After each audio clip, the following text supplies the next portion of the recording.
Hello everyone, Chhattisgarh BEd DElEd counselling का प्रथम चरण का थर्ड राउंड का अलॉटमेंट लेटर जारी कर दिया गया है। तो आप अपना अलॉटमेंट लेटर कैसे डाउनलोड करेंगे, साथ ही आपको अपने कॉलेज में कब तक एडमिशन लेना होगा, साथ ही अगर आपका अलॉटमेंट लेटर जारी नहीं हुआ है, अगर आपका लिस्ट में नाम नहीं आया है तो आप सेकेंड काउंसलिंग के लिए आप कैसे अप्लाई करेंगे, देंगे पूरी जानकारी इस वीडियो में। तो इस वीडियो को एंड तक ज़रूर देखें। चलिए तो हम आ जाते हैं सर्च बार में। तो यहाँ पर आपको SCERT सर्च करना है। उसके बाद यहाँ पर ऑफिशियल वेबसाइट उनका आपको देखने मिल जाएगा, जिसमें आप सिंपली क्लिक कर आगे बढ़ेंगे। तो चलिए यहाँ पर मैं क्लिक कर लेता हूँ। अब यहाँ पर देखेंगे कि आपको होम में आना है। होम में जैसे आप क्लिक करेंगे और नीचे आएंगे तो यहाँ पर बीएड डीएलएड ऑनलाइन काउंसलिंग देखेंगे। यहाँ पर 2025 पे आपको क्लिक करना होगा। जैसे ही आप यहाँ पर क्लिक करेंगे तो काउंसलिंग रिलेटेड नोटिफिकेशन आपको देखने यहाँ पर मिल जाएगा। उसके बाद यहाँ पर देखेंगे बीएड ऑनलाइन काउंसलिंग 2025-26 हेतु लिंक यहाँ पर दिया गया, जिसमें आपको क्लिक करना है। तो चलिए यहाँ पर मैं क्लिक करता हूँ।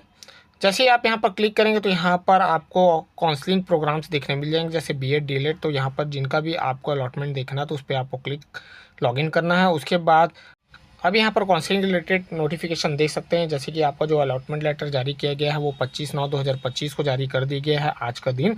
और साथ ही यहाँ पर आपको कब तक कॉलेज में एडमिशन लेना होगा, तो 25/9/2025 से 29/9/2025 के बीच में आपको अपने कॉलेज में डॉक्यूमेंट वेरिफिकेशन कर एडमिशन लेना होगा। साथ ही उसके बाद यहाँ पर आपका सीट बचता है तो 30/9/2025 को भी उसकी यहाँ पर नोटिफिकेशन जारी कर दी जाएगी। साथ ही यहाँ पर द्वितीय चरण के यानी सेकेंड राउंड का जो काउंसलिंग चालू होगा, जिसके लिए आप यहाँ पर रजिस्ट्रेशन कर पाएंगे 1/10/2025 से 5/10/2025 का यहाँ पर डेट दिया गया है। साथ ही यहाँ पर इसका जो सेकेंड चरण का जो पहला सूची यहाँ पर जो जारी होगा वो 9/10/2025 से 10/10/2025 का डेट यहाँ पर दिया गया। साथ ही यहाँ पर जो आपका अलॉटमेंट लेटर जारी होगा वो 13/10/2025 को आपका अलॉटमेंट लेटर जारी हो जाएगा। अगर इस पर आपका नाम आता है तो यहाँ पर आपको एडमिशन लेना होगा 13/10/2025 से 16/10/2025 तक का यहाँ पर आपको समय दिया जाएगा। अब आप अपना अलॉटमेंट लेटर कैसे डाउनलोड करेंगे, तो यहाँ पर देखेंगे एप्लीकेंट लॉगिन में आपको आना है और आपका रजिस्ट्रेशन नंबर और पासवर्ड यहाँ पर आपको एंटर करना होगा। उसके बाद सिंपली यहाँ पर कैप्चा कोड एंटर कर आप यहाँ पर लॉगिन करेंगे। अगर आपको समझ में नहीं आता तो यहाँ पर फॉरगेट का भी ऑप्शन दिया गया, जहाँ से आप अपना पासवर्ड रिकवर कर सकते हैं। तो चलिए यहाँ पर मैं लॉगिन कर लेता हूँ।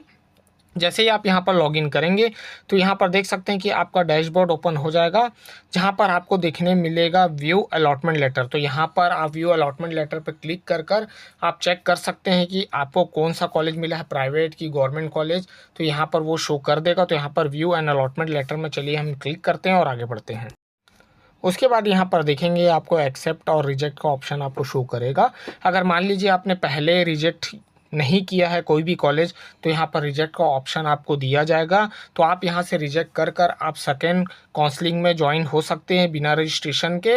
अगर मान लीजिए आपको पहले कॉलेज अलॉट हुआ है और आपने पहले रिजेक्ट कर लिया, तो अब यहाँ पर आपको रिजेक्ट का ऑप्शन शो नहीं करेगा। अगर मान लीजिए यहाँ पर आप एक्सेप्ट नहीं करते, आप छोड़ देते हैं, तो आपको सेकेंड काउंसलिंग जब स्टार्ट होगी तो वहाँ आपको फिर से रजिस्ट्रेशन करना होगा, तभी आपको सेकेंड राउंड में यहाँ पर शामिल किया जाएगा। तो ये चीज़ का ध्यान रखेंगे। अगर मान लीजिए आपने यहाँ एक्सेप्ट भी नहीं किया है, अगर आप कॉलेज सेलेक्ट नहीं करते हैं, अगर आप ऐसे ही छोड़ देते हैं, तो आपको सेकेंड काउंसलिंग में फिर से रजिस्ट्रेशन करना होगा।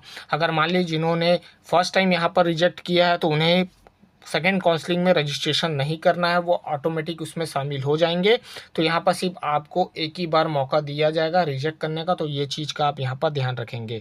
तो ऐसे ही आप अपना अलॉटमेंट लेटर डाउनलोड करेंगे। और जिनका भी यहाँ पर अभी लिस्ट में नाम नहीं आया है और वो पहली बार रिजेक्ट किए हैं, तो उनको सेकेंड काउंसलिंग में रजिस्ट्रेशन नहीं करना। अगर जिन्होंने पहली बार रिजेक्शन कर लिया है तो उन्हें यहाँ पर अगर वो एक्सेप्ट नहीं करते या लिस्ट में नाम नहीं आया है, तो उनको यहाँ पर सेकेंड काउंसलिंग में रजिस्ट्रेशन करना होगा।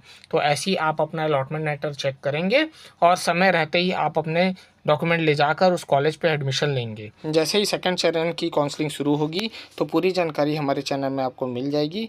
तो ऐसे ही मैं इंटरेस्टिंग वीडियो बनाते रहूँगा। मिलता हूँ नेक्स्ट वीडियो के साथ। Thank you.